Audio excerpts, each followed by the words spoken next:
Itu yang menarik. Yang setelah terjadi di zaman Rasulullah, banyak sekali orang-orang muncul yang aku pernah cerita, orang Khawarij. Yang mereka tuh mudah banget mengkafirkan orang. Jadi Khawarij ini artinya adalah keluar daripada Islam. Karena Rasul ketika masih hidup bilang begini, nanti setelah aku, kalian akan nyaksiin orang-orang yang bacaan Qur'annya lebih bagus daripada kalian. Lebih panjang sholatnya daripada kalian. Lebih bertakwa kelihatannya daripada kalian. Tapi kata Rasul, tapi Islamnya tidak kecuali sampai tenggorokan doang, tapi nggak masuk ke hati, kata Rasulullah. Dan mereka akan keluar daripada Islam lebih cepat daripada anak panah yang dilepaskan. Nah ini kata Rasul namanya kaum Khawarij. Artinya keluar. Nah kaum Khawarij ini ciri-ciri adalah mudah mengkafirkan orang lain.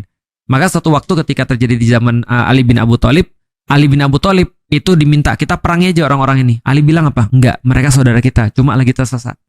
Lalu kemudian diminta Ibnu Abbas, salah satu orang yang pintar banget, anak muda, suruh debat sama mereka. Ibnu Abbas cuma bilang begini, guys, mereka katanya ada sekitar berapa ribu orang gitu. Guys, kalian ngapain sih? Kami lagi menegakkan kalimat Allah, kata mereka. Oh gitu. Terus bagaimana maksudnya? Iya, kami membedakan mana benar mana enggak. Terus apa yang terjadi? Ya kami bilang yang kafir-kafir, yang muslim-muslim. Berarti selain kalian kafir? Iya kafir. Terus ditanya sama Ibnu Abbas, kamu tahu tugasnya setan apa? Mereka bilang, memasukkan manusia ke neraka, karena dia gak mau sendirian. Terus kemudian Ibnu Abbas nanya, terus kalian ngapain? Setengahnya tobat. Karena mereka sadar, iya juga ya.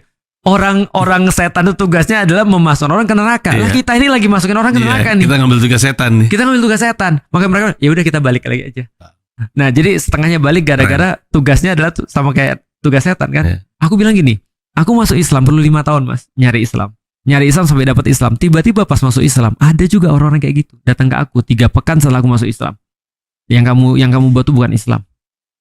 Kamu tuh sebenarnya bukan, kamu nyangka kamu Islam, tapi akidah kamu nggak benar. Aku bilang gila, kalau akidah nggak benar berarti kafir dong aku.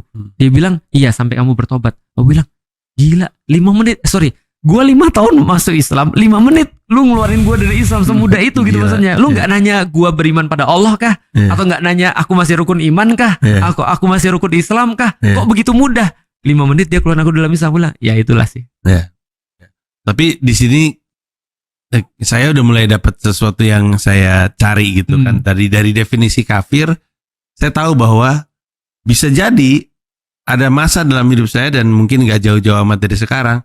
Memang saya mengaku sebagai Islam, tapi ya tertutup aja hatinya. Betul. Ada masa-masanya di mana mungkin secara definisi ya saya kafir juga gitu karena mungkin saya munafik gitu ya karena akunya Islam tapi kok lu nggak beriman gitu, nggak melakukan apa yang diperintahkan.